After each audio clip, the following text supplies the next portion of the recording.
135 గజాల భూమి కేవలం 8 లక్షలకే. ప్రతి నెల 10,000 మంత్లీ రెంటల్ ఇన్కమ్.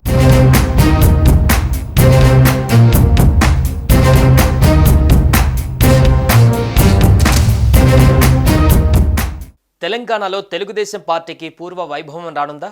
అధ్యక్ష బాధ్యతలు ఎవరికి కేటాయించకపోవడం వెనుక ఉన్న ఉద్దేశం ఏమిటి? ఈసారి పెద్ద నేతలనే రంగంలోకి దింపాలని పార్టీ అధ్యక్షుడు సీఎం చంద్రబాబు చూస్తున్నారా? త్వరలోనే తెలంగాణలో జరిగే స్థానిక సంస్థల ఎన్నికలలో టీడీపీ పోటీ చేయనుందా? తెలంగాణపై చంద్రబాబు ప్లాన్ ఏంటి? తెలుగు తమ్ముళ్లకు చంద్రబాబు చేసిన దిశానిర్దేశం ఏంటి?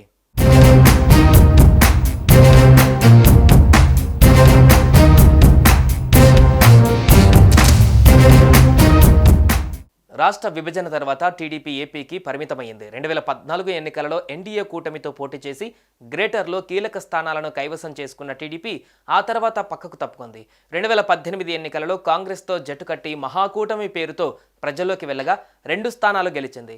ఆ ఎన్నికలలో గెలిచిన 2 ఎమ్మెల్యేలు అప్పట్లో అధికారంలో ఉన్న బీఆర్ఎస్ పార్టీలోకి వెళ్లిపోవడంతో క్యాడర్ చెరోదారి చూసుకున్నారు. విభజనకు ముందు తెలంగాణ, రాయలసీమ, కోస్తాంధ్ర 3 ప్రాంతాలలో గట్టి పట్టున టీడీపీకి విభజన తర్వాత తెలంగాణకు ప్రత్యేక శాఖ ఏర్పాటు చేయవలసిన పరిస్థితి వచ్చింది. అలా టీడీపీ అధ్యక్షుడిగా ఎల్ రమణను నియమించారు.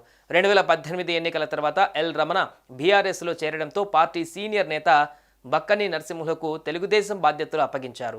ఆ తర్వాత పార్టీ అధ్యక్ష బాధ్యతలను బీసీ నేత కాసాని జ్ఞానేశ్వర్కు అప్పగించారు.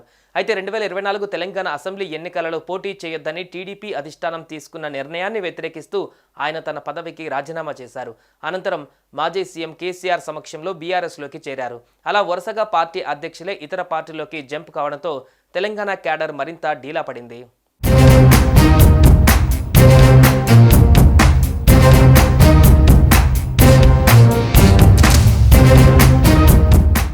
ఏపీలో టీడీపీ సారథ్యంలోని ఎన్డీఏ కూటమి 2024 అసెంబ్లీ ఎన్నికలలో అధికారం చేపట్టింది. ఇక తెలంగాణ పైన ఫోకస్ పెడతామన్న చంద్రబాబు అందుకు తగినట్లే అడుగులు వేస్తున్నారు. ఎన్టీఆర్ ట్రస్ట్ భవన్కి వచ్చిన ఆయన కీలక నిర్ణయం తీసుకున్నారు. టీడీపీలో పాత కమిటీలను రద్దు చేస్తూ నిర్ణయించారు.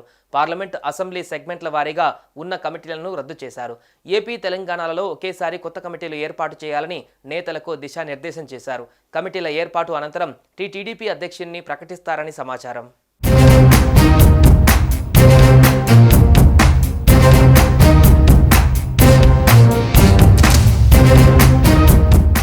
హైదరాబాద్ ఎన్టీఆర్ ట్రస్ట్ భవన్లో టీడీపీ అధ్యక్షుడు ఏపీ సీఎం చంద్రబాబు మీటింగ్ అంటే తెలంగాణ టీడీపీకి అధ్యక్షుడి ప్రకటన ఉంటుందని అంతా అనుకున్నారు. అయితే చంద్రబాబు ఆ మాట దాటవేశారు. తెలంగాణలో టీడీపీ సభ్యత్వ నమోదు తర్వాతే అధ్యక్షుడి ఎంపిక చేపడతామని స్పష్టం చేశారు. తెలంగాణలోనూ పునర్వైభవం సాధించాలని చూస్తున్న టీడీపీ ఈసారి పెద్ద నేతలనే రంగంలోకి దింపాలని చూస్తోంది. టీడీపీ అధ్యక్ష బాధ్యతలను నారా బ్రాహ్మణి లేదంటే నారా లోకేష్కి ఇస్తారనే వార్తలు వినిపిస్తున్నాయి. ఇదే విషయాన్ని రిపోర్టర్లు ప్రశ్నించగా చంద్రబాబు కూడా నవ్వుతూ సమాధానమిచ్చారు.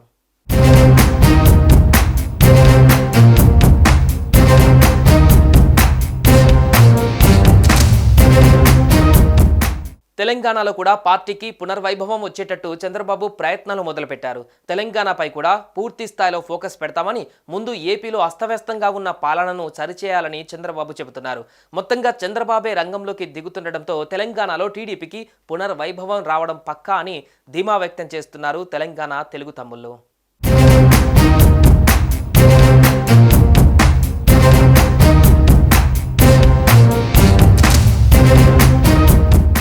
సుమన్ టీవీలో మీ పర్సనల్ అండ్ బిజినెస్ ప్రమోషన్స్ కోసం కింది నెంబర్కి కాంటాక్ట్ చేయండి.